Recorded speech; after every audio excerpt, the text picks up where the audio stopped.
ठीक है। सबसे पहले तो आपको ये समझना पड़ेगा, ये जैसे 27 क्वेश्चन में 1 + cos A 1 - cos A tan square A secant A -1 का होल स्क्वायर, ऐसे क्वेश्चंस में आप ट्राई कीजिए लेफ्ट हैंड साइड में, बट कोई ऐसा रूल नहीं है कि आप लेफ्ट हैंड से ही ट्राई करेंगे, स्टार्ट करेंगे। आप राइट हैंड से भी स्टार्ट कर सकते हैं। आपको मेरी बात समझ आ रही? हाँ, कॉम्प्लिकेटेड साइड से स्टार्ट करना है ना। वो यार आपकी इच्छा है। अब जैसे मैंने, अगर आपने देखा होगा, मैंने जब यहाँ से स्टार्ट किया था तो मैंने लेफ्ट हैंड साइड से स्टार्ट किया था। हाँ तो अगर आपने देखा होगा तो मैंने स्टार्ट किया था लेफ्ट हैंड साइड से। बट हाँ लेफ्ट हैंड साइड से जब मैं स्टार्ट किया तो मैंने एक स्टैंडर्ड जो यूजुअली ऐसे क्वेश्चन में किया जाता है, 1 + cos A 1 - cos A, usually ऐसे क्वेश्चन में 1 + cos A +cos A। अब मेरे पास जो आंसर आ गया वो 1 + cos A का whole square on 1 - secant square आ गया, सीकेंड स्क्वायर A आ गया। फिर बात समझ आ रही है आपको?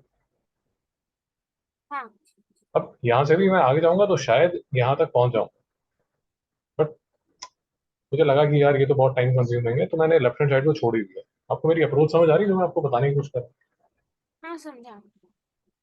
आप कहीं से भी स्टार्ट कर सकते हैं भाई। और अगर आपको थोड़ा प्रैक्टिस आपने की हुई है तो आपको खुद ही इंट्यूशन हो जाएगी कि यार ये रास्ता आगे चलने नहीं वाला। वो जो हाँ रास्ता अगर आपने प्रैक्टिस की हुई है तो वो रास्ता अगर आगे नहीं चलने वाला तो उसको छोड़ दीजिए। तो इसलिए मैंने राइट हैंड साइड से चालू कर दिया। मेरी बात समझ में आया? हाँ तो राइट हैंड साइड में 1 + tan square A secant square होता है, तो जो tan स्क्वायर A होगा वो सीकेंड स्क्वायर A -1 होगा। यहाँ तो कोई डाउट है? हाँ, नहीं कोई बात नहीं। तो tan स्क्वायर A जो है वो सीकेंड स्क्वायर A -1, और ये सीकेंड A -1 का होल स्क्वायर वो तो ऐसा कैसा यहीं वेट कर रहा है, ये मैंने चेंज कर दिया। यहाँ तक कोई डाउट? नहीं। अब आपको पता है कि A² - B² जो है वो A + B × A - B होता है। हाँ हाँ, तो ये जो, हाँ, हाँ हाँ बोलिए, बोलिए बोलिए। सेके -1 और सेके -1 होल स्क्वायर में कैंसिल हो गया। हाँ, तो सेके तो +1 सेके -1 शाबाश। तो ये A² - B² है। तो ये आपने सेके +1 कर दिया, ये सेके -1 कर दिया, इसे सेके -1 का होल स्क्वायर। तो ये जो है ये सारा इसके साथ कैंसिल हो गया, तो सेके +1 और सेकेंड A -1 ये यहाँ पर आ गया। बट देखिए, ये बार बार आइडेंटिटीज में घूम फिर के बात यही आ जाती है कि आपने कितनी प्रैक्टिस की है कि आप यहाँ तक पहुंच गए। अब लेफ्ट हैंड साइड को देखते रहिए, वो क्या चाहती है, वो तो सेके चाहती ही नहीं है, वो तो इन टर्म्स ऑफ कॉसे चाहती है। अगर वो कॉसे चाहती है तो अब आपको ये वाला जो सेके है इसको चेंज करना पड़ेगा कॉस में, तो वो कैसे करेंगे? 1/cos है, हाँ। शाबाश, सेके। शाबाश। तो ये 1/cos A - 1, यहाँ पर आप एलसीएम लेंगे, ये कॉस ए आ जाएगा, 1 + cos A, और नीचे कॉस ए हाँ, और 1 - cos A। Kause Kause cut जाएगा। ओके, समझ में आ गया। अब एक चीज, एक दो चीजें आप थोड़ा आप समझिए। हम्म। ये जो बीच में लाइन होगी जब आप करेंगे, ये वाली लाइन को थोड़ा लंबा रखिए compare to this line as well as this line. मेरी बात समझ में आ रही? ओके, ताकि समझ में आ जाए डिफरेंस हाँ, डिवीजन का सब। यूजुअली मैंने बच्चों को देखा है जब वो करते हैं तो वो गलती क्या करते हैं ये भी देख लीजिए।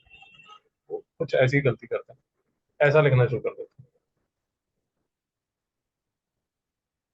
फिर कंफ्यूजन हो जाता है, हाँ हैं। समझा। मैडम ये अगर आप ऐसे लिखते हैं तो आप सत्यानाश कर चुके हैं, बिकॉज सबसे पहला एक आपका दिमाग रजिस्टर ही नहीं कर पाता कि ये जो डंडी है वो इन दोनों की डंडी है या ये पूरे की डंडी है।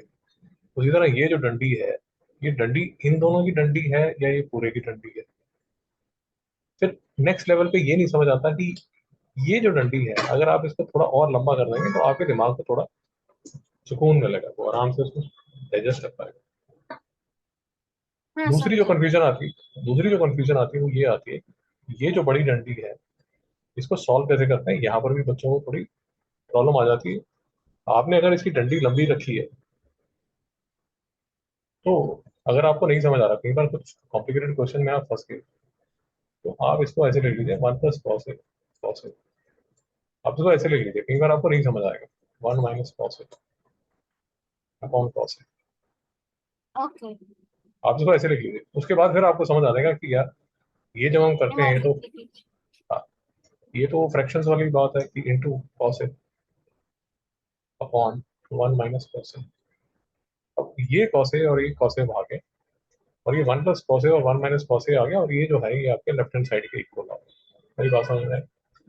हाँ मॉरल ऑफ द स्टोरी किताब आपको ये समझाने की कोशिश कर रही है, ये मतलब क्वेश्चन में चीज आपको जो समझनी है वो ये समझनी है कि भैया जरूरी नहीं है कि हमेशा लेफ्ट हैंड साइड से राइट हैंड साइड जाना है, आप राइट से भी लेफ्ट जा सकते हैं। या आपने जैसे शुरू में बोला कि आप कॉम्प्लिकेटेड साइड से आप सिंपल साइड पे जाइए, नहीं समझ में आया? हाँ, नहीं समझा। अब जैसे आप 28 करेंगे तो ये कॉम्प्लिकेटेड है, कॉम्प्लिकेटेड से इस साइड पे जाइए, मेरी बात समझ में आई? हाँ 29 करेंगे तो ये कॉम्प्लिकेटेड, ये पूरा रायता फैला हुआ है, इस रायते से इसको निकालने की कोशिश कीजिए। हाँ, मैडम डाउट है? नहीं सर। तो